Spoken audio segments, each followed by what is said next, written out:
Oh, but Brian, I really fucked up. I watched another movie since this, so I have like three other movies I want to talk about more than this movie. Yeah, I What did, figured. what did you watch? Well, so I told Brian already. So right before this, I watched Bloodsport. I think Right. you Yep. already knew that, Yep. Andy. So Bloodsport rules. You Um, you want to talk more about a 35, almost 40-year-old movie than yeah, Mission Impossible 5? yeah, yeah. I mean, I talked to you guys, and you guys are pretty old. Boom, nailed it. That was a good burn. Got some It's Like, I linger to it. can't even be mad about that one. Like, Got some linger to it. I'm gonna be thinking about that one later. I Like, need some burn cream on that one.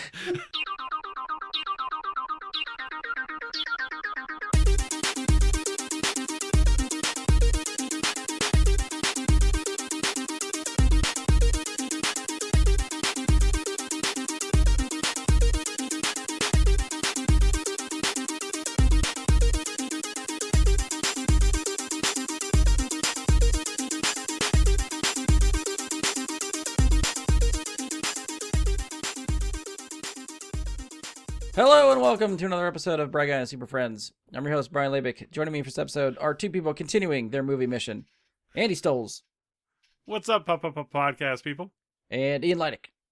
Who am I? Ian Leidick. Check out my podcast, Boku no Wrestle Young Lion, the #1 podcast about Eastern Europeans wrestling actual fucking lions on Kick.com, the best streaming service of all time. My co-host, Nikki Chubbs, and I break down all the action, including weekly pound-for-pound rankings, available on all podcast platforms.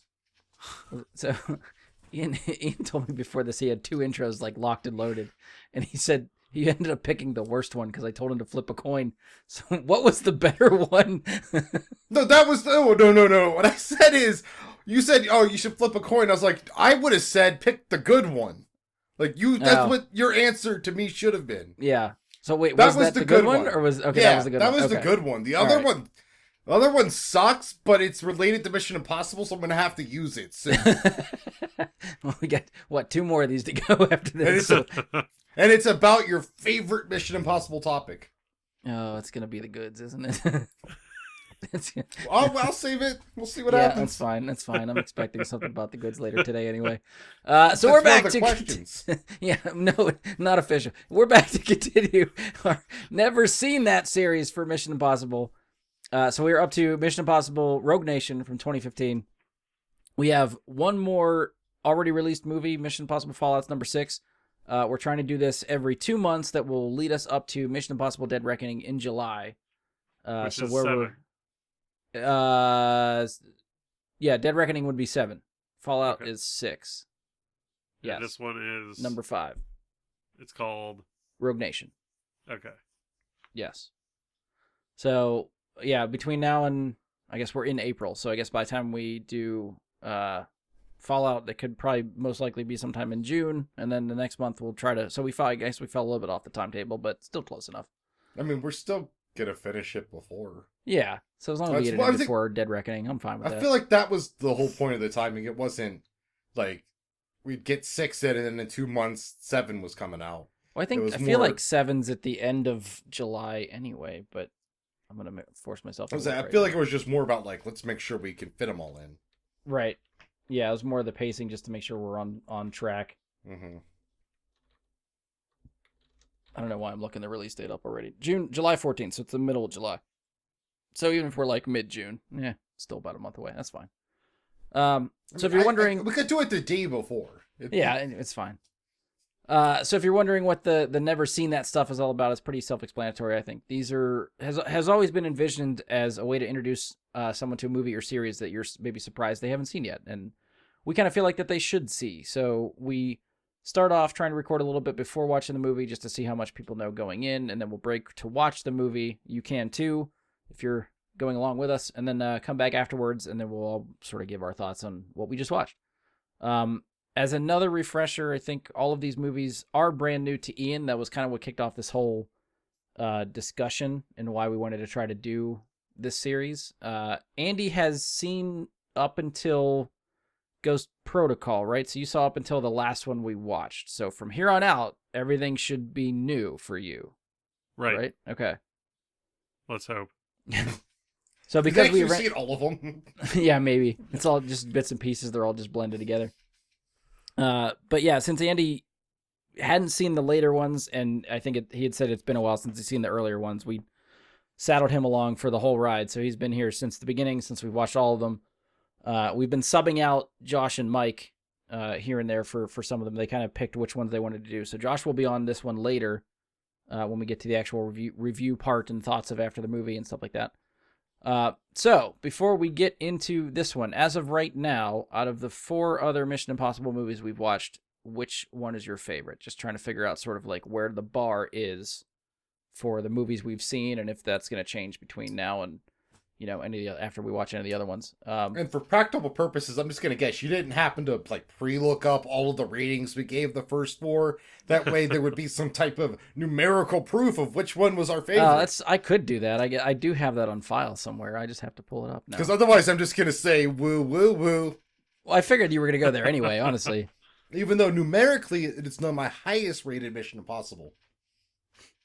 You are correct. Your highest rated was the last one we watched, Ghost Protocol. Mm-hmm. So you're still saying Mission Impossible 2 is your favorite, even though Mission Impossible Ghost Protocol was rated higher. Yeah. Andy, do you have I know which one, looking at the score, you rated higher as well.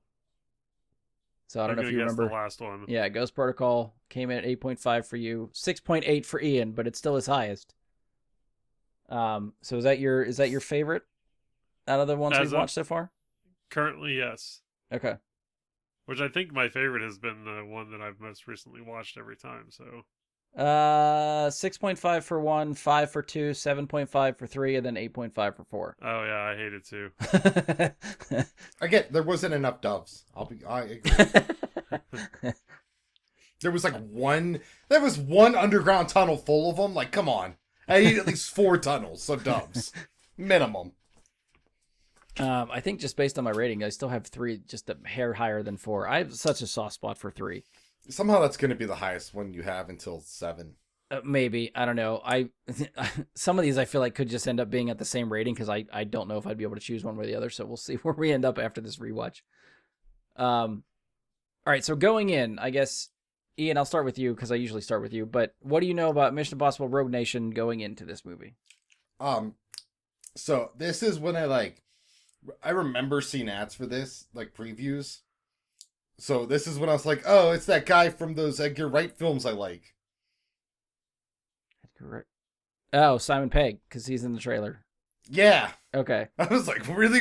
I was going to let you sit on that until you got first, I'm who thinking I'm talking about. Well, I figured Tom Cruise would be the most recognizable star out of like a trailer, and I'm like, he's. Well, I know who Edgar Tom Wright. Cruise is already. Like, I'm not like surprised when Tom Cruise shows up in a trailer. You know. I don't know where your movie knowledge lies. Like, what your bar is for you? He jumped on a couch on fucking Oprah. Everyone knew who Tom Cruise was. It's not like, like I know who some people are. Okay. But yeah, Simon Pegg shows. I'm like, oh, I know that guy, and that's about it. I think I remember from the trailer. Simon Pegg's in it. Okay. And based on the title, a whole nation has now gone rogue, which is much different than when Tom Cruise and his team do it. Then yeah, just one. Allegedly, for all I know, person. they are now a 7-nation rogue army. Andy, we'll spin to you. What do you think you might know about Rogue Nation before you've seen it? I believe this is the one that has some kind of very spectacular Tom Cruise on the outside of an airplane stunt. Yes. You are correct. Oh, is it like a remake of that scene from, oh, fuck. It's, The Twilight Zone, where there's like the gremlin on the outside of the plane destroying the engine and the guy's like panicking when no one else can see the gremlin on the outside of the plane. Is it just that? No. If you could say, yeah, there's something on the outside of the plane, sure. That could. So Tom Cruise isn't like ripping out the engine on the side of the plane. No. Well, no one else can see him except this one guy who's like freaking out and sweating through his like $200 suit, which back in the 60s was a lot of money. Yeah, no, that does not happen. Actually, it's the same exact thing from Die Hard 2, where they're fighting on the wing God. in the snow. Oh, I kind of Yeah. forgot about that. So it's not like in Fast 5 where they drive a car into the plane. We're just gonna keep naming other plane things from other action movies. So is it like Soul Plane? No, no, there are no snakes on this plane either. I was gonna do Naked Gun next. Okay. I'm not joking, and don't call me Shirley. Predictions for this movie. Andy, you got any predictions going into this one? I am predicting that Tom Cruise is going to sway more people to doing what he wants to do rather than what the head people are going to want to do, just based on the name Rogue Nation. Okay. Ian, do you have any predictions for When this does one? come out? 2015. Okay, so I thought this was gonna be about so obviously it's a Rogue Nation. They have a nuclear weapon. I mean that's always what they have. So it's gonna be about disarming the nuclear weapon, but for some reason we can't do it because politics. So Tom Cruise and his team go rogue to stop the Rogue Nation from developing or acquiring their... Basically the plot of Top Gun 2, I'm just realizing. It's the plot of Top Gun 2, is my prediction. Okay. And there's even an airplane in this. What the fuck? Yeah. Yeah, I know, we just talked about the airplane scene. I'm trying to So, remember, yeah. I'm trying to, sort of, because we haven't watched the movie yet, so I'm trying to, how much do I want to confirm? How much do I want to agree with? And sort of... No spoilers, Yeah, man. right. Yeah, but I know I'm right now. Yeah. I'm not going to... I It's guess I just don't want Top to tell you Gun if you're right 2. or wrong, but... Wait, oh god, I'm just gonna watch Top Gun 2 and come back and be like, nailed it. So for with this movie, we do get a director change again. This one ends up being Christopher McQuarrie. And I think, yeah, from here on out, I think he directs all the other Mission Impossible movies. So he does Okay. Rogue Nation, he does Fallout, he's doing Dead Reckoning Part 1 and 2. So they have locked him in. With a director change, do you expect any drastic changes from the previous movies? No, because you told me that they all hit that formula in 3, I think it was, so no. I think 3 helps set some sort of formula. And But, I'm just, yeah. I just pulled up his IMDb. Does he only direct Tom Cruise? There's a lot of Tom Cruise. Yeah. Because it's Jack Reacher, Jack the Giant Sailor, Edge of Tomorrow, Mission Impossible, Jack Reacher, The Mummy, Mission Impossible, Top Gun he's- Maverick, aka the exact same plot as this film. Well, he didn't direct a lot of No. those. He wrote, I think It's a lot on of his those. IMDb, so it's the Right, same yeah. movies. but if he's not directing, he didn't direct Edge of Tomorrow. That was Doug Liman. He didn't direct Top Gun 2. That was Joseph Kosinski. But But he McQuarrie wrote comes it, in, so the plot's the same. right? Because McHugh comes in and usually ends up fixing scripts for anything Tom Cruise is on. Is the way I've seen it. Like, it seems like Mhm. Tom Cruise starts to make a movie. They need help with a script. McHugh comes in, helps write the script, and then they finish the movie. If he's not already directing. So he's a writer-director for a lot of Tom Cruise stuff, for sure. Yes. And if you, it's some of the the stuff same is, plot. fascinating to me. Like, some of the... Because I've listened to McHugh talk about behind-the-scenes stuff for some of these Mission Impossible movies he's been a part of, and the way, I don't know, I guess most movies are made in some sort of chaos, but it does sound like Mission Impossible movies are maybe made a little bit more chaotically, and how they get some sort of coherent story out of this stuff boggles my mind. His sort of formula is, hey, we're going to try to get... It almost sounds like, yeah, I think we've talked about it before, where they almost start with hey, what kind of action sequences and stuff does Tom Cruise want to try to do? And we'll build a story around that. And even by the time they get ready to shoot, they don't always have the script ready. And McHugh's always just kind of mission does what it wants to do. Basically, let's leave it to fate, and eventually it's just going to figure itself out. I don't know how you make a movie with that mentality. That just... Working for him. Yeah, I mean, yeah, so you can't knock the results, I guess, but just hearing some of those stories of hey, we were ready to shoot this, and at the last minute something changed and we had to pivot to this, and then you think about the movie where that is, and you're like, holy shit, that's one of the best things in the movie, and you made it up on the day or something. So he goes really in depth. There's a couple podcasts where he talks for like 3 or 4 hours on the behind the scenes of some of these mission movies. So if you're very curious, I think Empire has some. There's a Light the Fuse podcast, which is all about Mission Impossible stuff.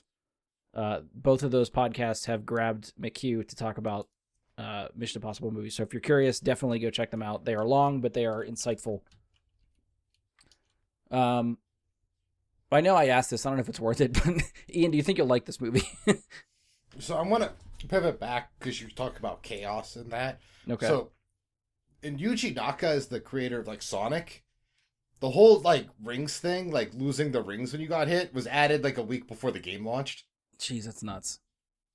Because that And then seems such a pivotal thing to the game. It's like the only thing he's known for is those fucking rings. Right.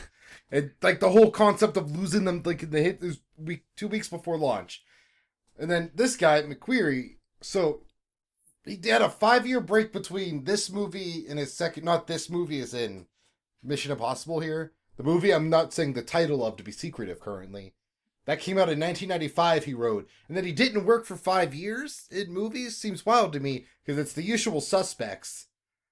And I almost feel like that was written backwards. Like, okay, the concept is that we don't know who this guy is, and we make up this whole story thing, which kind of sounds like how these are.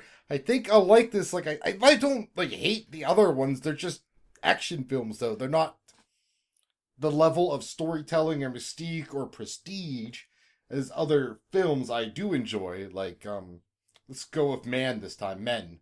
Like, that's a great film. I really enjoyed that. You didn't see it because it was a horror film. That's true. But, yeah, they do an unbirth in that scene. It's wild. And you don't even know what that means. And No, I don't know if I want to know what that means. you don't. you would throw up. Anyways, I think it'll be another fine one. I just, unless he's going to Usual Suspects me. Oh, yeah, I mean, I don't want to set the bar too high. Tom Cruise's wife isn't in this. I forgot to say that before. Oh, That's is it part prediction? of my guess. Yeah. Okay. I think they forget about her for like 2 films. Okay. Yeah, I don't want to like set the bar too. Like, I don't think this is like these are not artistic masterpieces or anything like that, or any type of really deep level stuff. They are a surface level action films. I just think they're very, really well put together action films that I think are worth checking out, which is sort of the whole reason we started this whole thing, I think. Andy, do you have any, or I guess, do you think you'll like it? Expecting to like it?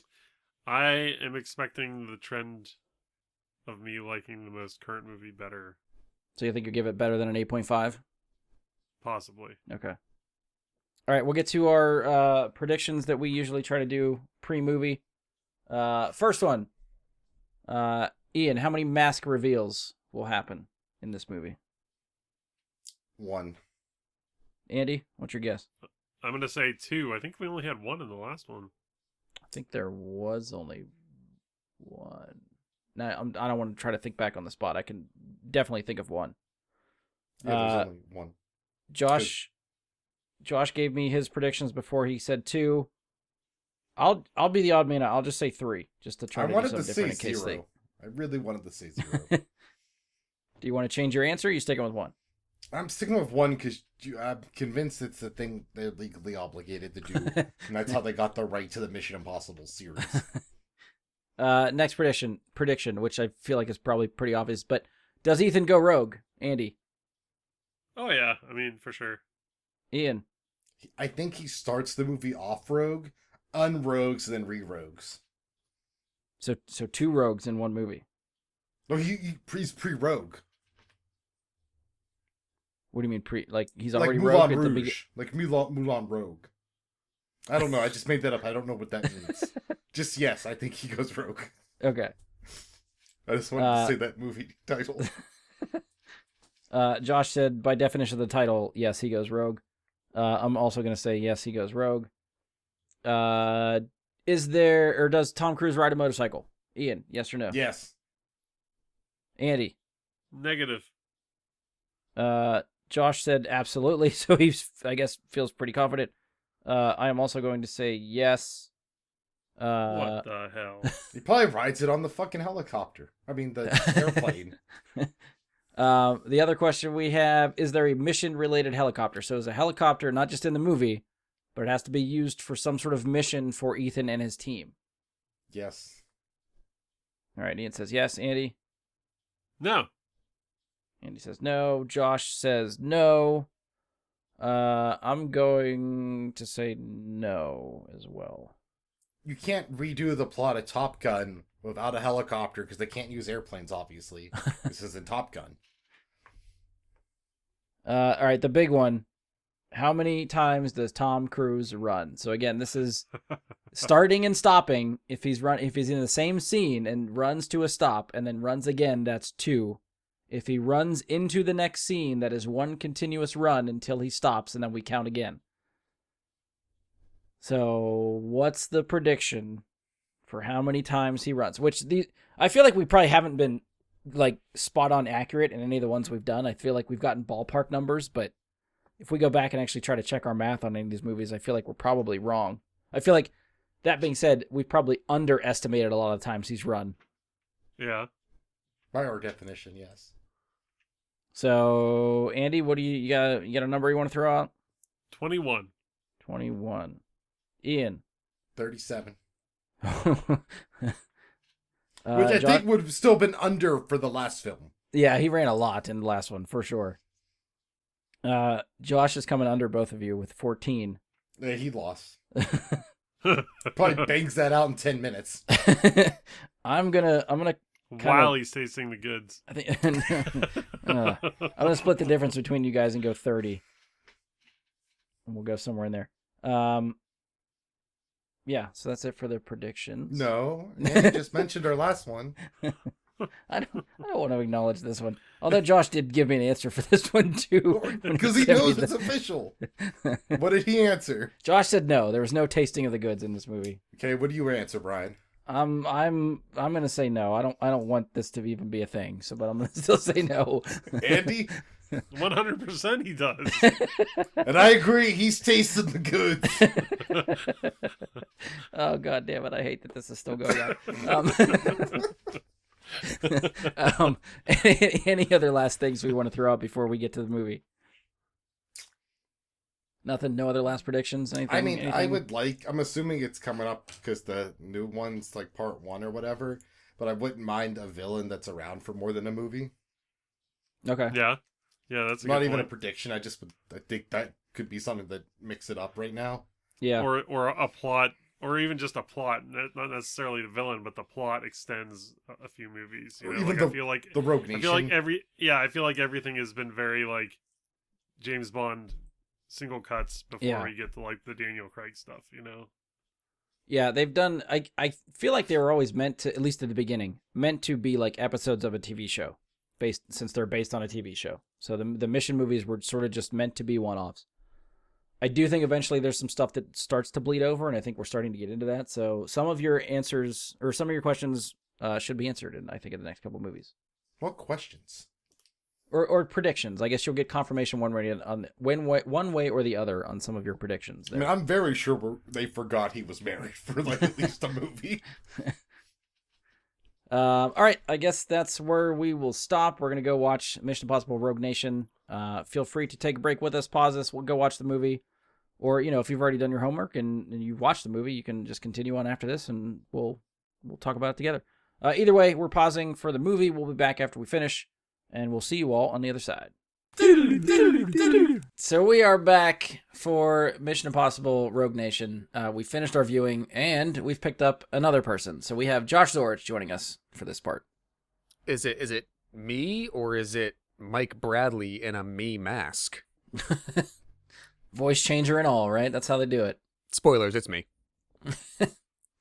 So speaking of spoilers, we're going to throw out the spoiler warning for Mission Impossible Rogue Nation. So if you've not seen the movie from 2015 and do not want to get spoiled on anything we're going to talk about, you can pause us now, come back after watching the film, or if you've done your homework already and you've already watched, then you're good to go for what we got going on next.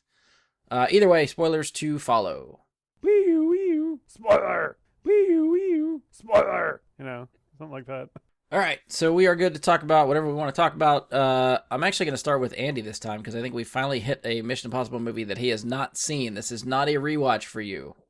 So what did you think of this one, and did it live up to or fall short of your expectations? I didn't. I think I said that I thought that this movie was going to be better than the last one. I didn't expect the gap to be as big as it was. Yeah, okay. Yeah, because I think we sort of talked before watching that you've been incrementally going up with every Except Mission for the second Impossible one, movie which I we've was watched. like, that movie blew. But I mean, woo. I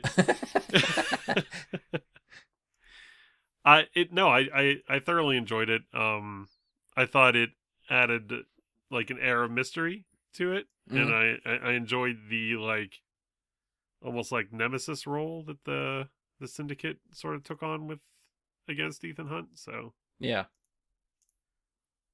Nice. Ian, what did you think of the movie?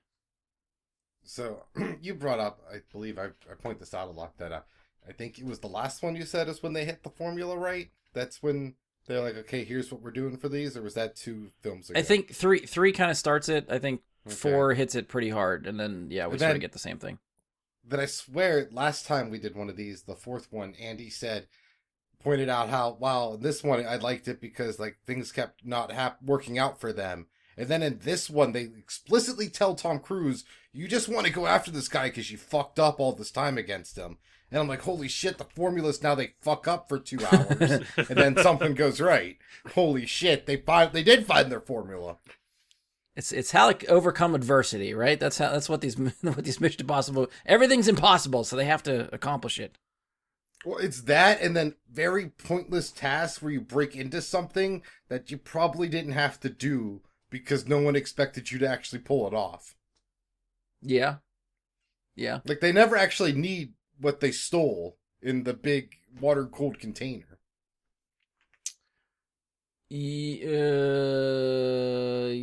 Kind of. Yeah, they did. It's always a thing. They always get something to lead to the next thing, and then the thing they just got is at kind best, it gives him the 50. He's like, I'm a computer now, you know? That's Tom Cruise becomes a computer. A mentat, if you will.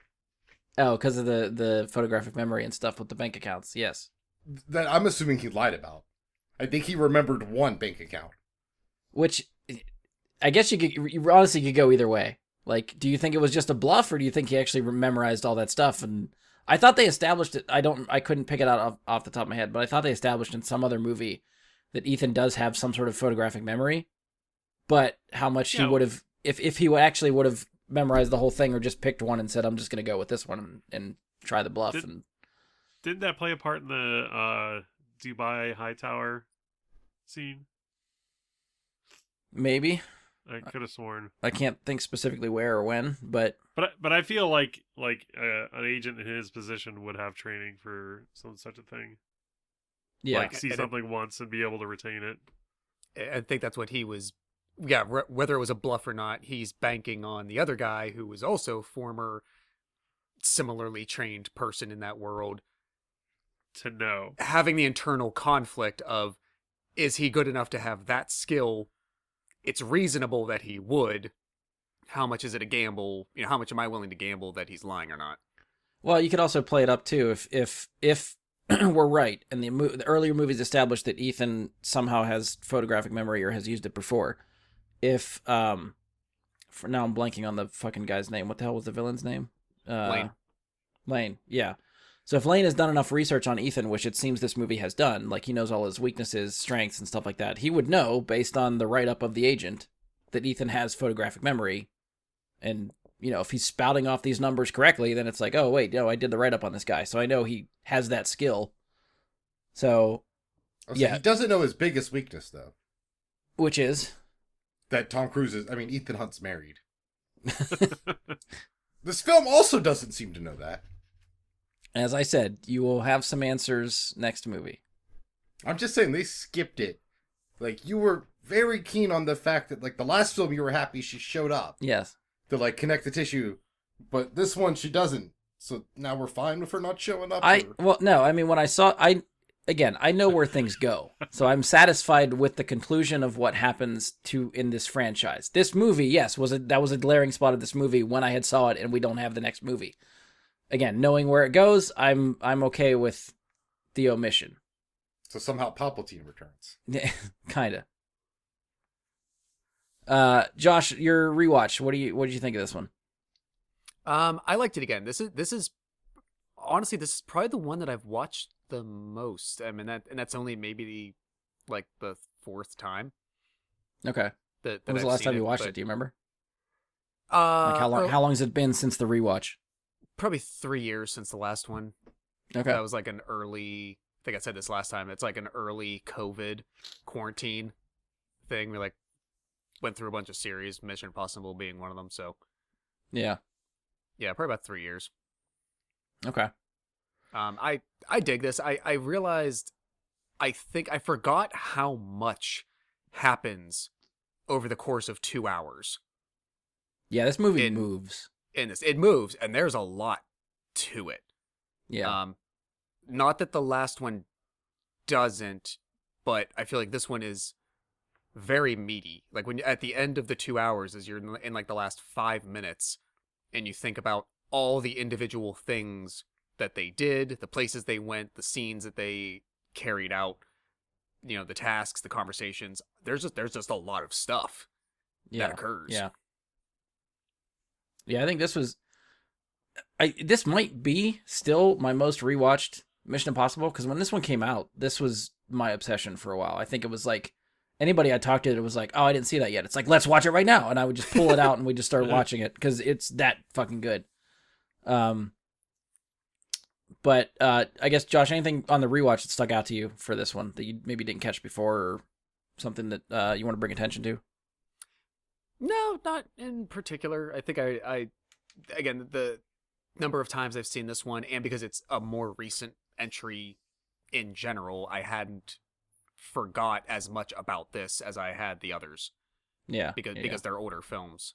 But no, nothing as egregious as the from a distance we somehow scanned your nervous system mapping to confirm your identity type shit had occurred. Yeah, the stuff that they used in Mission Impossible 1 from, 10 years before is still absent in all the more recent ones with more tech. Yep. And that would have prevented them from doing like anything in this movie. What, the nervous system scan? Yeah. Because, yeah, I guess because I guess you wouldn't be able to really get around that, huh? There's no way to fake that for... Or do you just insert a card that has a nervous I system? guess with that logic, yeah, you could do it that way. Because you know how that's programmed and stuff. You got all that written down, so you just program it in Simon Pegg's vascular system. So Sarah had a good point as we're watching this. When they need to break into the Skiff. the data server, yeah.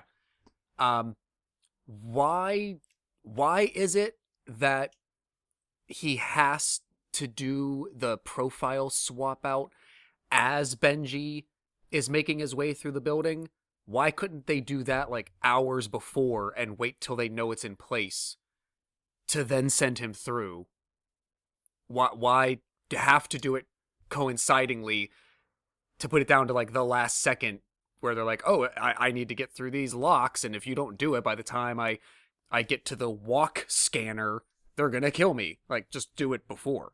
Do it. I don't do it remember, I guess, before. at that part of the movie if they're against the ticking clock, and it's like, hey, we have to do this now, or it's not going to happen, type of thing.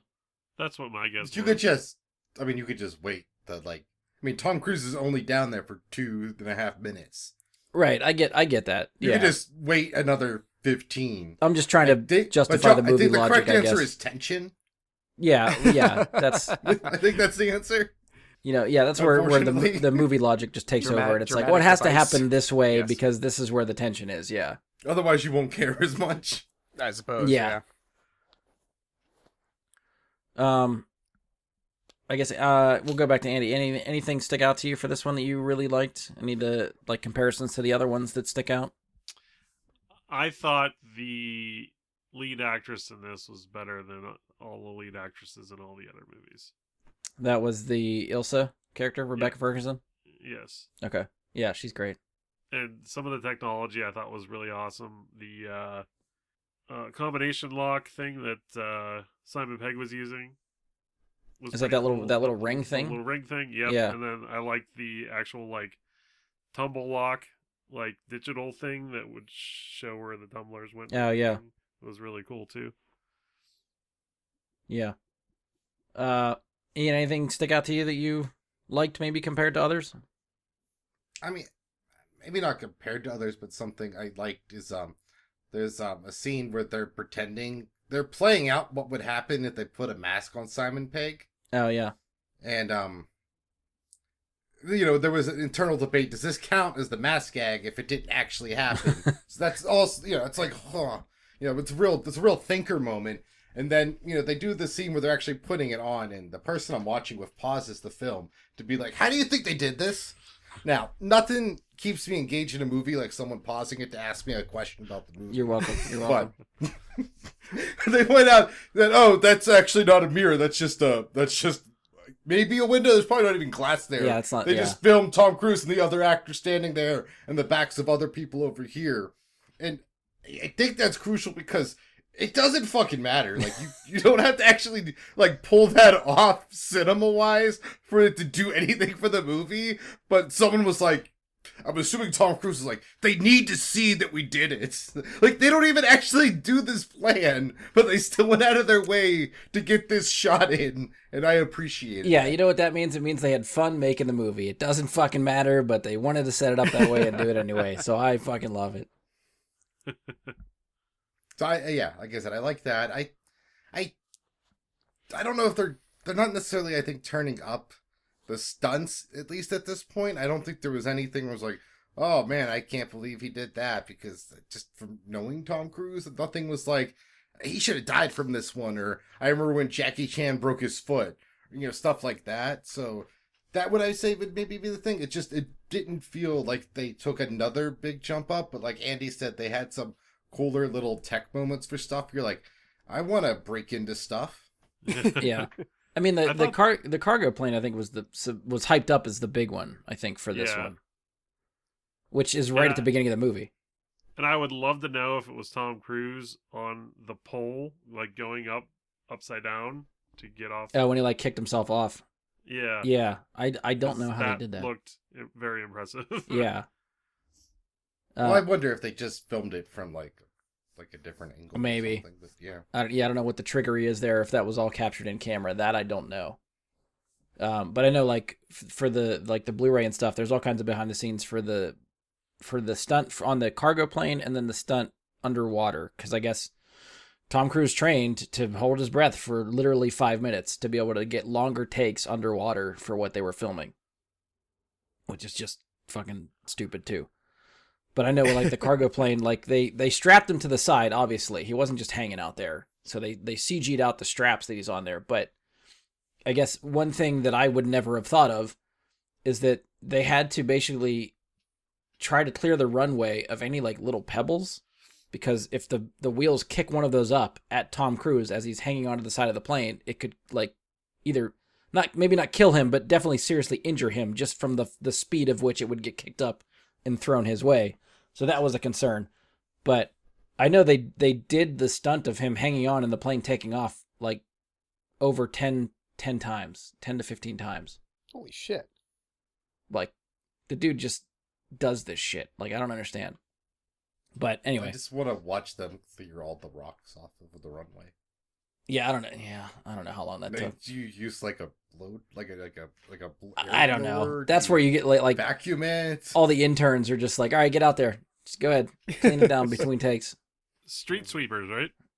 Yeah, I guess probably that'd probably work. I mean, I feel like those don't work that well though. These things are made on a budget. This is producers' money. They went to Target and just got a bunch of kitchen brooms and gave them to like 15 PAs and said, "Go out." Yeah. If he gets hurt, it's your head. Yeah. Yeah, I'd love to know what kind of like insurance claims they have. Like, they should have simply just repaved it every take. It's fresh asphalt. Just go. Ian, we'll come back to you for this one. What do you think of the director change? Because this is it's the fifth Mission Impossible movie. This is the fifth Mission Impossible director. So did he write previous ones? Was that right? This guy? I don't remember if he came on. I have to check the credits. I don't know if he came on and wrote anymore. I know he's been tied to Tom Cruise with a lot of stuff, rewriting Tom Cruise movies and directing. Like, he directed Jack Reacher before this, I think.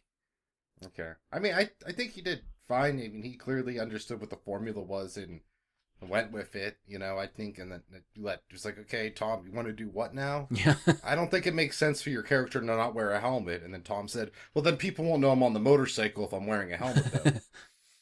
So, stuff like that. I mean, he got it. I guess I'm pretty sure this is the guy that wrote The Usual Suspects, and I'm just like, that's a really well-written film. Not to say this is poorly written, but like that's not really the point of these, though. At the same time, Yeah. like the point of these aren't to be like philosophical questions about the nature of the CIA and their involvement in the rogue nation they created. We blame that on MI5, and we kind of gloss over it. Yeah, exactly. Yeah. So I think he did what you want a director to do in this. What you need from your big budget action summer cum bluster movie guy. Well, I mean, I think this one especially, and I'd even probably classify the next one in there too. And I don't know if I would say this about some of the other ones, but this one and the next one I think would fall in the category of like summer blockbuster popcorn action movie. Like, I think they fit that bill. And so does Top Gun Maverick. And I know Christopher McQuarrie helped write Maverick too. So I think him and Tom Cruise have a formula that they like to use for their movies where it lends itself to that genre and that style where maybe you don't have to, obviously, yeah, you don't have to think about it too much. You just kind of sit back and enjoy the ride type of thing, which I appreciate. I think I like those movies. Andy, what do you think of the director change? What do you think of Christopher McQuarrie for this one? I really enjoyed the director change. I felt like a lot of the cuts were well done, and the piecing of the storytelling was very well done. And I felt like I was actually worried about the antagonist. Like all the other times, I'm just like, you know what, they'll get him. You know what, they'll get him. This one, I was like, wow, this guy has thought ahead on every single thing. Yeah. I enjoyed that. Yeah, I think definitely. I think I feel like one of the more memorable villains in the series. Josh, what did you think of McQuarrie directing?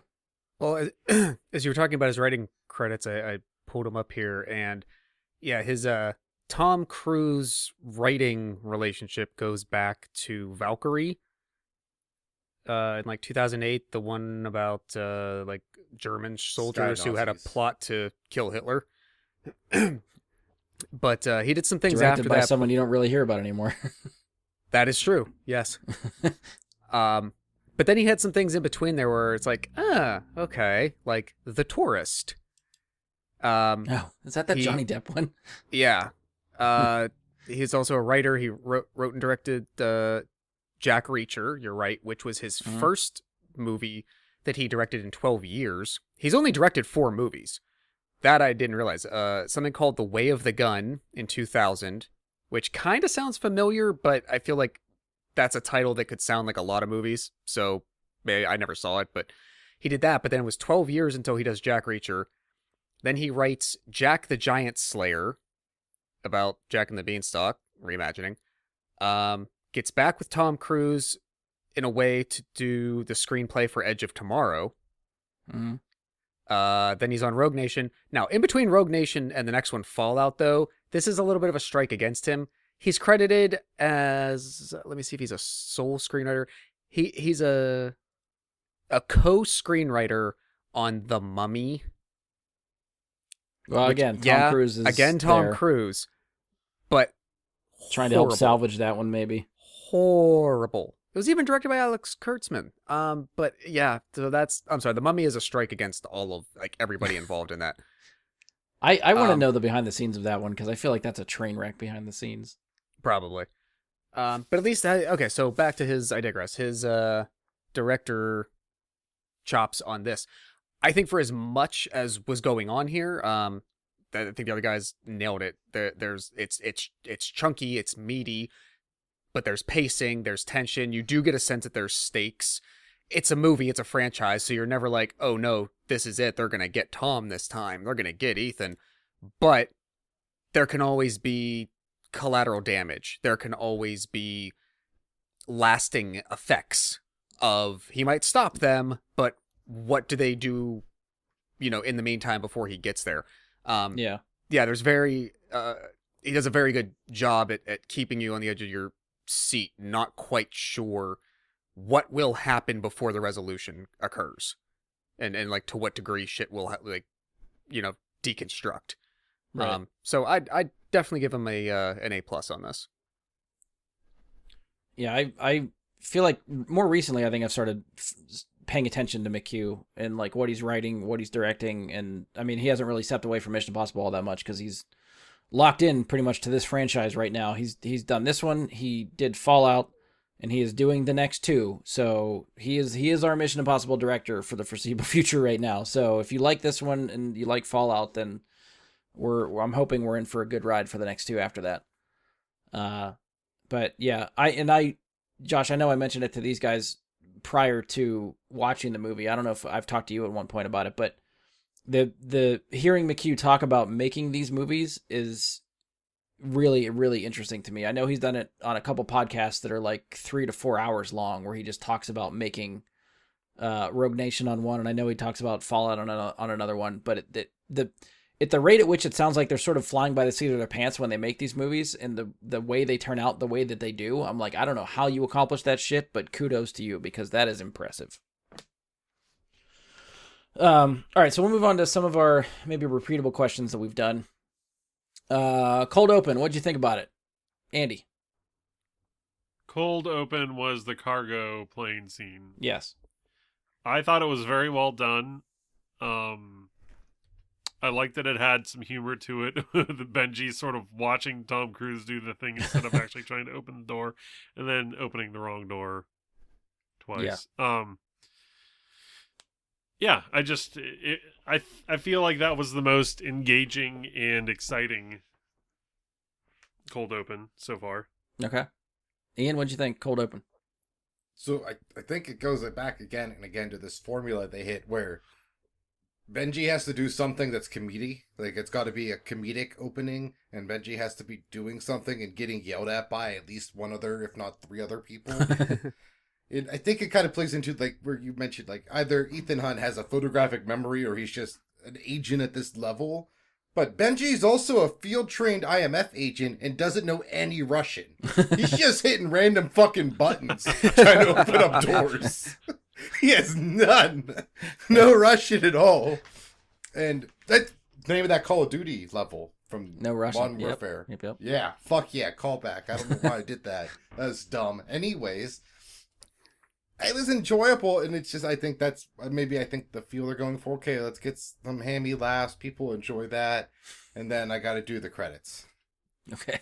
Like, I think it's just, it's formulaic, but I'm not saying that's a negative necessarily. They know what they're trying to accomplish. Yeah. Josh, what did you think of the Cold Open? Same. I remember commenting on the MI3 discussion that I appreciated how different the Cold Open to the third one is, because it's not really a cold open. You're introduced to a later part of the story that you then come back to, and you spend the first half of the movie wondering how the hell those circumstances came about. Right. I think I just appreciate, because that stands out in the fact that the others don't really do that. I like that this one, even though, like, okay, there's like 80 containers of VX gas, which is the same gas stolen by Ed Harris and used as the threat in The Rock. But it's related to Lane and his organization, but the circumstances surrounding it specifically aren't really important. They're never really talked about again. It's just at least integrated into the rest of the whole, as opposed to it just being a random mission occurrence that they're involved in that they just needed to use for an opening action sequence, before they light the fuse. So I thought as far as setting the table, so to speak, I think it accomplishes what it needs to. Okay. Yeah, I think it's my out of the ones we've seen, I think it's my second favorite I think Mission Impossible 3's cold open is still my favorite. I think it just grabs you by the balls and holds on for the whole opening for that one. I really like that one. This one's just kind of fun and just I like the team dynamic that goes on, even if they are just screaming at each other half the time. Like that's, I don't know, that's fun to me. And, you know, just the stunt, too, like putting the stunt that early in the movie, too, because the way it was marketed for this movie was like, hey, this is a big fucking thing. And then you just see it in the first 5 minutes of the movie. You're like, all right, well, where are they going to go from here? So that's kind of cool, too. Next question I think that I usually like to throw at Andy. Andy, can you describe to us what's the villain plan? Huh. Not to put you on the spot. The villain's plan. I don't know what his overarching plan was. That's good, because I don't think I remember either. Oh, I do. Okay, what do you got? The whole planet. Yeah, Andy, you got it. He wanted to taste the goods. So, and by good, you of course mean the red box, and he wanted the $2.2 billion to run his secret organization that was promised to him. That was the plot of the movie. Okay. Yeah. It's a real simple one because he doesn't want to destroy anything. Like, he does want to, but that's not the end goal of what he's doing in this movie. Yeah. The end goal of this movie is acquire money.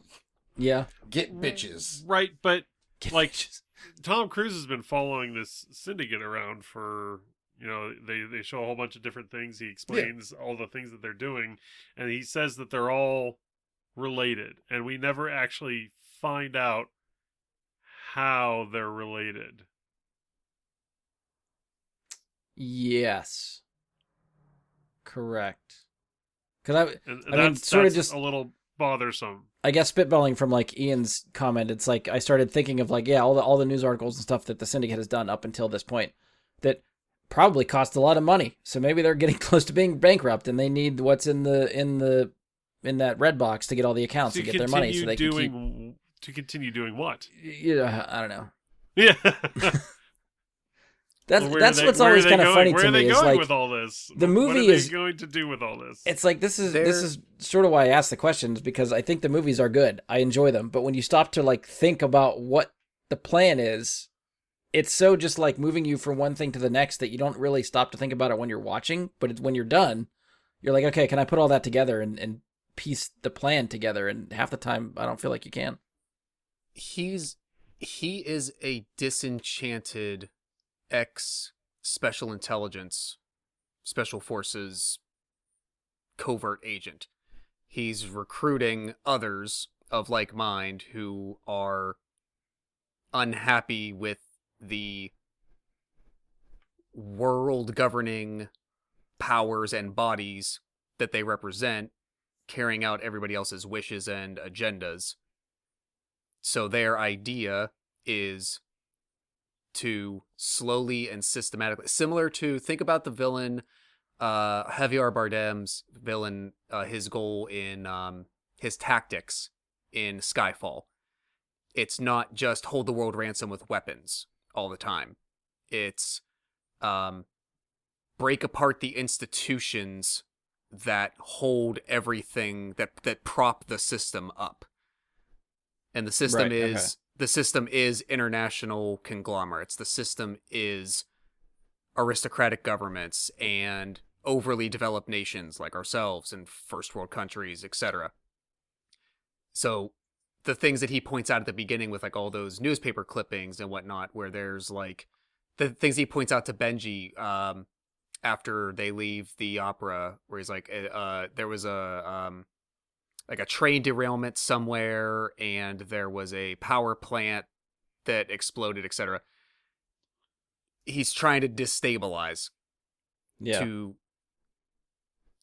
bring about circumstances that will undermine the things that support the status quo of how the world carries on in the modern era. It's a long game, and it's a lot of chess moves. It would take him a long time to get there, but I saw it as he's a disenchanted person who's angry at what, quote, his government did to him and the things that they had him do. And so he actually went rogue. Add him to the list. Right. He went rogue from MI6. Yeah. All right. So speaking of, I guess, Lane and the villain's plot. So what do we think of Lane compared to previous villains? I think Andy already sort of answered that this is one of your favorites, or if not the favorite. Ian, The most threatening, I would say. okay. Ian, where does he stack up against the other villains we've seen for you? I mean, I think by the guy, I don't know his name, the three, 1 and 3, Chevy Checkers. Philip Seymour Hoffman. Owen. Yeah. Philip Seymour Owen Hoffman's son was like actually more threatening in the sense that like physically he could hurt Tom Cruise more, I think, like, but Lane's more threatening and he's maybe smarter than Tom Cruise, or at least more cunning or daring. Yeah. So I think that would be the comparison. So I think it kind of, do you want a more physical like villain, or do you want a more cerebral? So I think take your pick there between the two. Okay. And I would go physical for Tom Cruise because I think it's a little more interesting for an action movie when it's a fighty fight guy. Okay. Josh, what do you think of this villain compared to the other ones we've seen? I'd agree with a lot of that. I think the thing that lets him stand out is, again, so MI4 is literally as straightforward as you can go. Get a nuclear weapon and use it to blow stuff up and kill a lot of people. Yeah. At least MI3 and 5 are, again, they're more systematic. They're just pieces of the world falling apart, and the people orchestrating it and involved won't be in their eyes, won't be affected bad enough in a short enough period that they can't reap the wealth benefits of the role that they play in it. So it doesn't matter to them if the world goes to hell, they'll be dead in 40 years. It'll take longer than that for the world to literally crash and burn, and they're just going to exploit the hell out of reality while they're alive themselves. That's the idea. Yeah. But what I like about Lane a little bit better than the character of Owen from 3 is Owen's just the intermediary. He's a guy that gets people who want to do the bad shit to do it with. Yeah. He's not really the one with the plan to enact the bad things. He doesn't care about what the people who are going to use his stuff is going to do with it or their agendas. Lane has the agenda. He doesn't want to rule per se, but he's the one he's the one doing the direct action. He's the one carrying it out. He's the puppet master with the goal in mind, per se. So he's a lot more unnerving in that way, I think. And it's I think similar though to what we said about Hoffman's character. He's, for the most part, a lot of times he's just so calm. Yeah. He's not another, and this series does that very well generally. They don't have manic, over the top, boisterous personality, madmen characters, etc.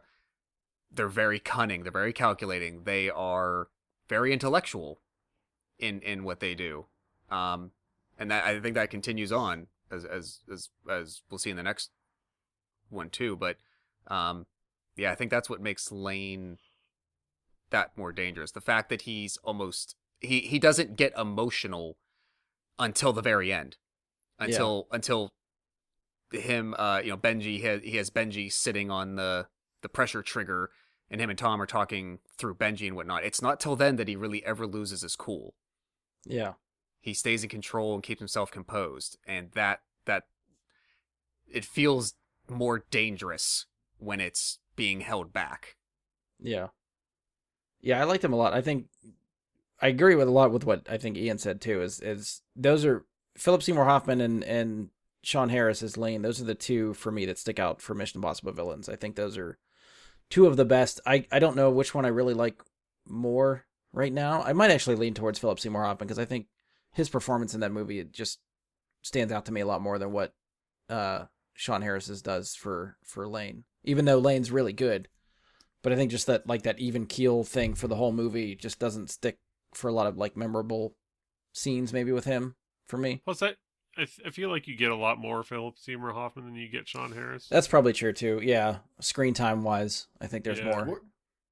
it would even out if you include drawings of Sean Harris. It's true. Yes.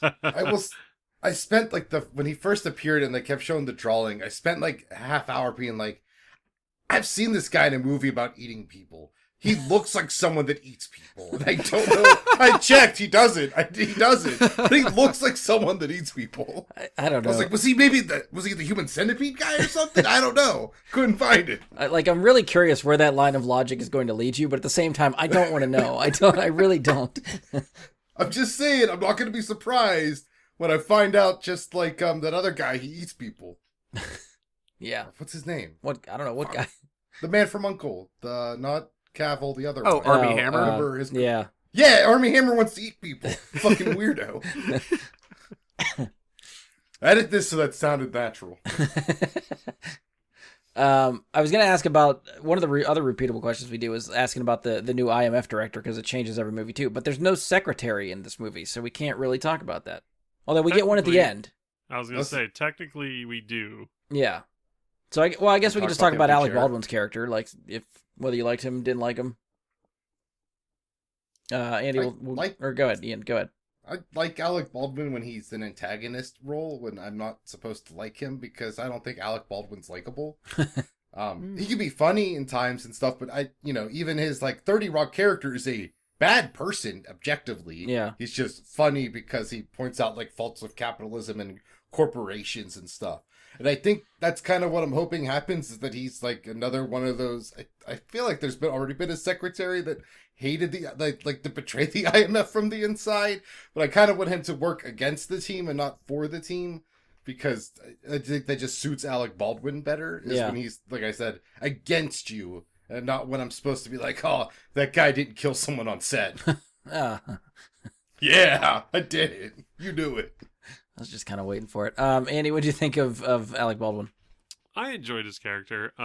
He does work against them for 3/4 of the movie, until he realizes that the thing that they're doing is the only way to do the things that they needed to do. Yeah. Which you realize when he's so stoic in the meeting with the council. In the end, they're asking him questions, and he's just off in his own little world before he starts, corroborating and covering things that needed to happen.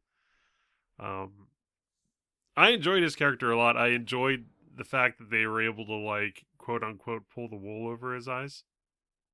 Yeah. And do the things that they needed to do, as far as Tom Cruise being the MI6 guy, and oh yeah. Where they sort of get everybody to confess when he's in the room.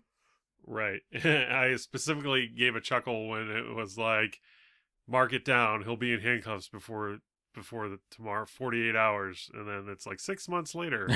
Yeah. I'm sure still on the run. chuckled. Yep. Yeah. Josh, what do you think?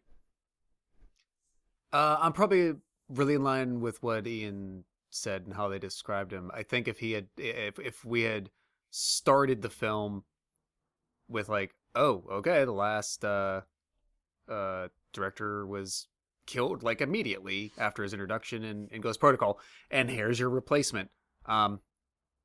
It wouldn't have been. I think the capacity that they gave him to be not.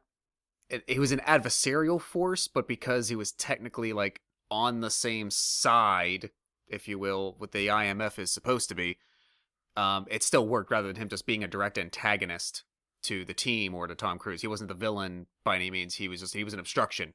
He was an obstacle they had to deal with. It was a good fit for him. I did appreciate the gag, if you want to call it that, that they kind of opened the movie with Renner, his just constant line to the committee about not being able to confirm or deny anything without the approval of the secretary. You start the film that way, and then you kind of forget about it again 2 hours later, because a lot of shit happens. And then that's, his response after the events of everything happen as well. And then they walk back out, and I guess, maybe that's one of the last things that prods the committee to all right, God damn it, we need a new person. You're here. I think you CIA guy, you're here, you do it. There's a couple things. That's one of them. I think the other obvious thing for me that's the bookends for the movie is the way Ethan gets gassed in the record shop, and then the way they catch Lane and gas him in the case at the end is very, very bookendy to what happens to Ethan at the beginning of the movie. So stuff like that, like the parallels, I enjoy. I think those are cool. We'll try to go around the table for favorite action sequence. Josh, we'll start with you. Oh man, there were so many in this.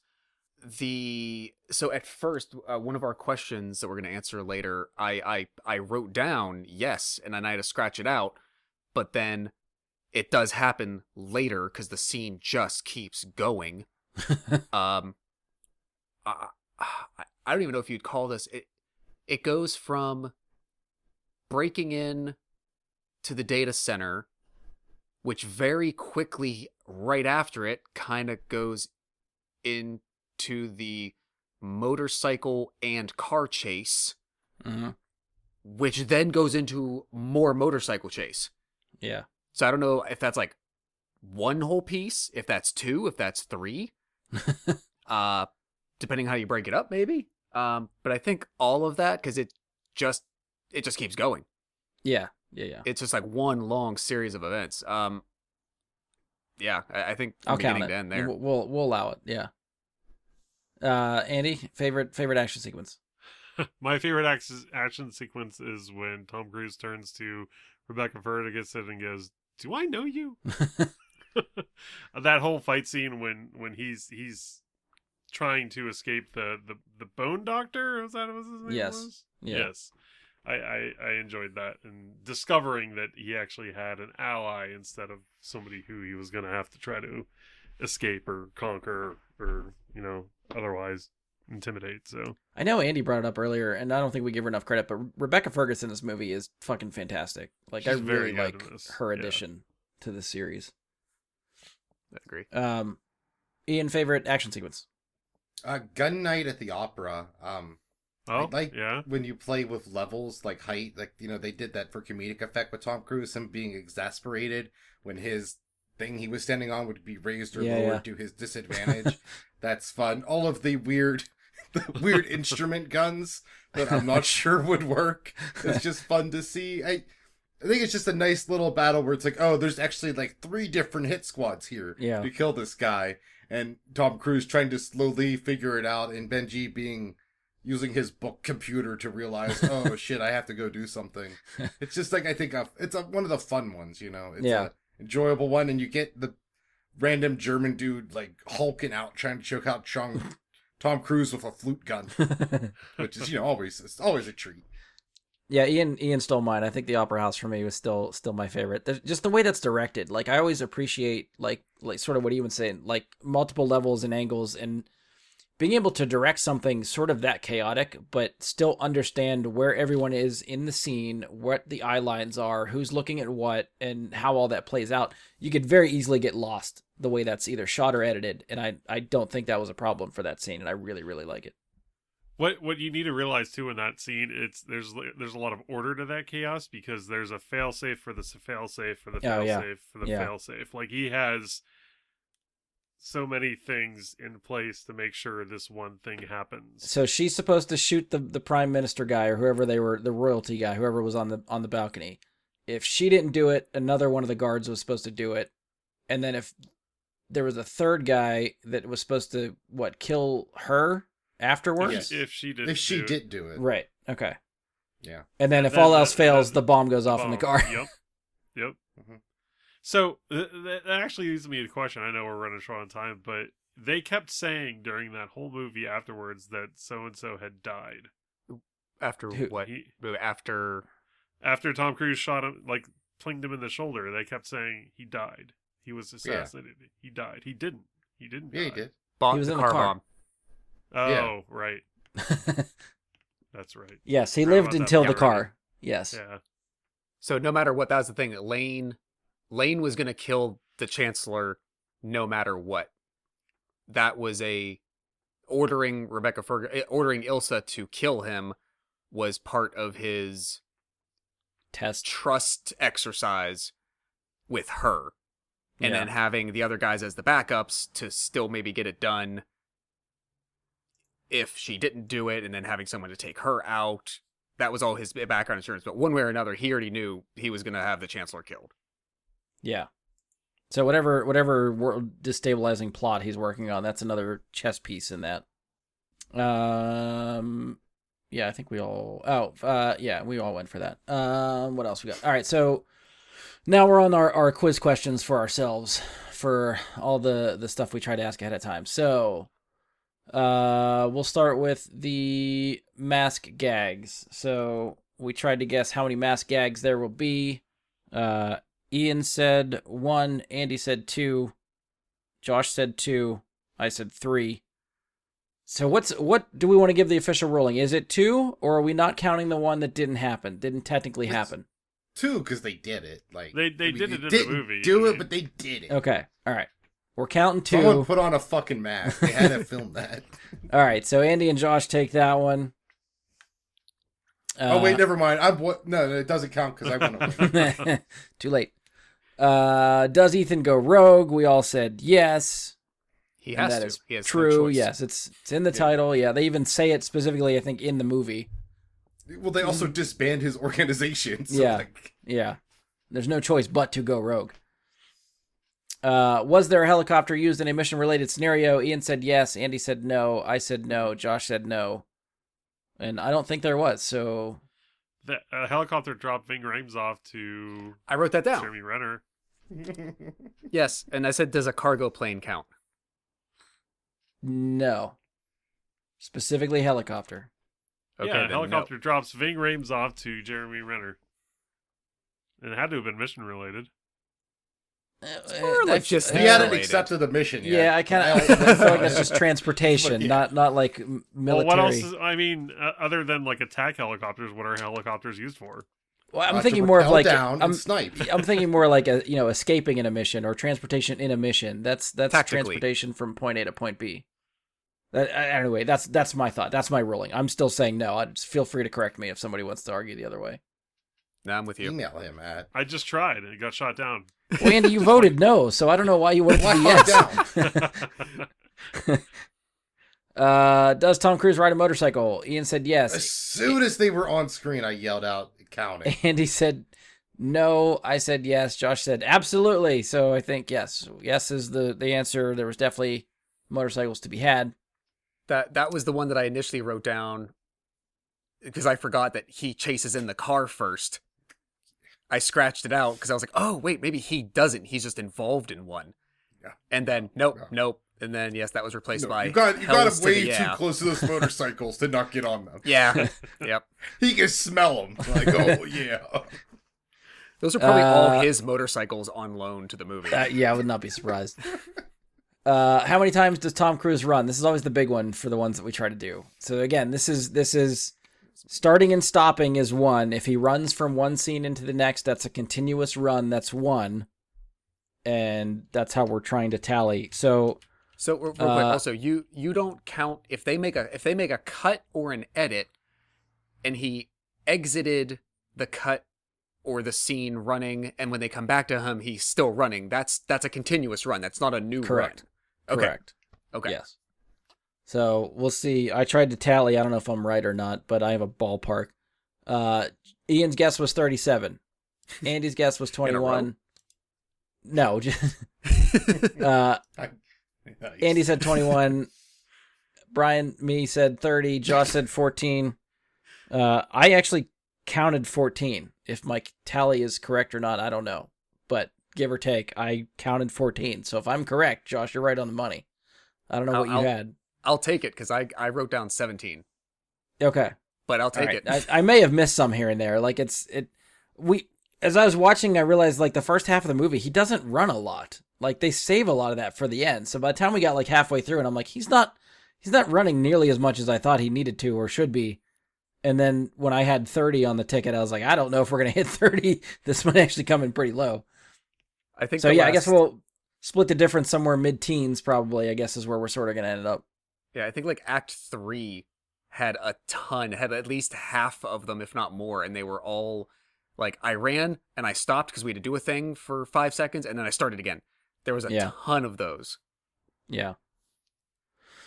And then there were no other questions that we ever repeat that we've never done on this. Are we missing one? I got one more note on my spreadsheet. I was told here Yes, to. read the note. Read the note.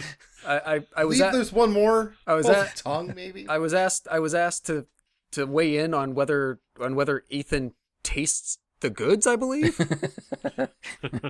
If No, What I, did you work down for that one, Brian? not, What did not, everyone not an put? official question. Ian said yes. Andy said yes. Josh said no. I said no. He doesn't, right? I don't think he didn't. does. He doesn't No, know. he has a wife. It's not I- in the film. I said no, but it is obvious that he very much wants to. In his head, he's all over them goods. That was not my tasting guess, but that was my conclusion after watching. them. All right. That's it for our repeatables and all of the stuff we checked beforehand. Anything else that we want to mention about the movie, or we'll do our ratings? Last call. Did you guys feel like he had like this really bizarre looking like spray tan during like the motorcycle scene? Oh God, yeah. It made me question if it was actually him riding him because It of was- how it weird was- it was. Yeah, I don't know if he was just like super sun soaked or something, but it didn't look right. It So looked like almost like it was almost they like an filmed that Oompa Loompa different, on a fucking like, a year. motorcycle. It was weird. Is he also going to be an Oompa Loompa with Hugh Grant? That would be great. I'd watch the hell out of that. Yeah, I wonder if it is like just some sort of reshoot where they just filmed it at a different time and just chucked it in later, which I wouldn't be surprised the way the motorcycle chase seems like it's just tacked onto that action sequence. But yeah, I get you. Anything else? Last call? Nothing? Okay. Oh, I liked how easy it was to believe Jeremy Renner betrayed them. Oh, I had yeah. no doubts. It's like, yeah, he fucked him over. Good job, Jeremy. Let's see what happens. I had no questions. I was like, yep, he did it again. yeah, I think that's just some good editing and at least that part of the movie, some good writing, because the way that scene plays, you could, if you think he's not going to do it, then you read the dialogue the way that he's, it comes across he's on his team. If you think he's going to do it and betray them, the dialogue reads the completely other way, but he says the same stuff. So I think that was well done. All right, rating out of 10. We'll go around the horn. Josh, out of 10, what do you give this one? Of course, I'm sure everyone is thinking in their head, Brian, what was my scores on the other ones? Oh, I was thinking but- about Bloodsport. Josh, you're in luck. I have the scores up from your other movies, so if you're ready, I can give yeah, you shoot. what you've. So you've only been on Mission Impossible 3, right? That was your only other one. So you gave that one Correct. a 7.5. Okay. I'm gonna move this up. I love 3 a lot. I do. But they learned a lot and they figured a lot of shit out in like the 10 years from that. Mm-hmm. So it improves. I'm gonna move this up to an 8.5. 8.5. Okay. Andy, what are you giving Rogue Nation out of 10? Believe I gave the last one an 8. So I'm just gonna do this because everyone's gonna be wondering anyway. So Andy gave No, I Mission know Impossible 1. I know my scores. Okay. Do not give mine. All right. I will give my own. Andy, well, I'll refresh it for the podcast listeners. Andy gave Mission Impossible 1 6.5, Mission Impossible 2 a 5, Mission Impossible 3 7.5, Mission Impossible 4 8.5. So where are you going to land for Rogue Nation, Mission Impossible 5? Give it the old 9er. 9 out of 10. All right. The old niner. The old niner. All right, Ian doesn't want his stuff read, but I'm going to read it anyway. Walkie-talkie? So like 5 something, 5.5 something, No score. 6.3. No, 5.5 something for one, 6.5 for the Woo Woo Show. Who cares for 3 and 4? 5? Was this 5 or was the last one 5? So all right, I'm just going to read them for you. Someone's got a 6.8. Mission Impossible 1, you gave a 5. Mission Impossible 2, I think I asked you what you wanted to rate it. You said, I'm going to give it a half point higher than the last one. And then I didn't hear that, and I asked again. And when I asked again, you said 6.3. So we're sticking with the average, I think, which is what we came out to, is 5.9 for 2. For 3, you went 5.5. For 4, you went 6.8. Oh, do I have to give my score now? Yes, you do. Oh. Yes. 7. Okay, I'll take it. Your highest rated Mission Impossible movie so far. That's good. For me, like I said, for me, it was Mission Impossible 1 7.5, 4 or 2 is a 4, Mission Impossible 3, I gave a 9. I still love that movie. Mission Impossible 4, I gave an 8.5. I know I talked about it in the pre-show that I was debating whether or not this is going to end up sort of around or above Mission Impossible 3 because I have such a soft spot for Mission Impossible 3. But Giving this a 0, I can't believe it. no, I'm gonna stick with a 9 for this one. I'm gonna say it's right on par with Mission Impossible 3 for me. I could watch either one of these at any point and be completely happy. So Oh, 2 9ers. yep, 2 9ers. So all right, so that concludes Mission Impossible Rogue Nation. When we come back and convene for this one last time, well, at least the one last time for the ones that are released, we'll be coming back for Mission Impossible Fallout, which is our final home mission before Dead Reckoning Part 1 comes out in July. Did you write that down? No, I just came up with that on the spot, actually. I'm happier about that. I would have hated if you would have wrote that down. Some stuff I can wing, not a lot, but a little bit here and there. So yeah, I'm excited for that. We're getting to the nitty gritty here and the good stuff. So Fallout, I think is fantastic, and I'm anxiously awaiting when we can actually sit down and watch that one too. And seeing a Mission Impossible movie in theater is something I'm also very much looking forward to because I don't have my list. I can try to pull it up quickly, but my most anticipated, I know it was on there. I just don't remember how high I ranked it. I had it at my number 2. Yeah, Dead Reckoning Part 2 is number 2 for me. Number two. Actually, Josh, it's your number 2 as well. All right, number 2, buddies. Andy was your number. I don't know if I want to have that on my tombstone or anything. So, you guys- somebody make us you guys- T-shirts or like You bracelets guys that have that, sh- please. You guys sharing a wall. Oh, and it's Stall wall. Requiem for a Dream. Stall ass wall, to buddies.